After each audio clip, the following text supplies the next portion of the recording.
ছোট থেকে বেশ কিছু মানুষকে বলতে শুনেছি যে স্কুল লাইফের মতো আর লাইফ হয় না, স্কুল লাইফের টাইমটা হচ্ছে বেস্ট। তো এই ইতিমধ্যেই আমাদের এইচএস এর রেজাল্ট বেরিয়ে আমাদের স্কুলের শেষ দিন যা চলে আসলো। তো আমরা স্কুলে গিয়েছিলাম, গিয়ে বেশ মজা করলাম, সময় কাটালাম লাস্ট টাইম সবাই একসাথে মিলে।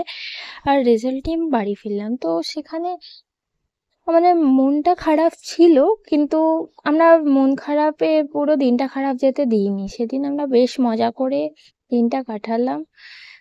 তো এটা আমাদের একটা ছোট্ট মতো ভ্লগ ছিল। তো এখানে আমার খুব ক্লোজ কিছু ফ্রেন্ডসদেরকে নিয়েই এই ভ্লগটা।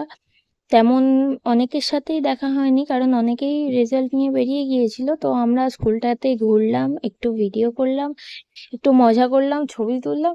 তো এইভাবেই গেল। অবশ্যই দেখে জানিও কেমন লাগছে, আর নিজের বন্ধুদের অবশ্যই ট্যাগ করতে ভুলবে না। Tata, bye bye, thank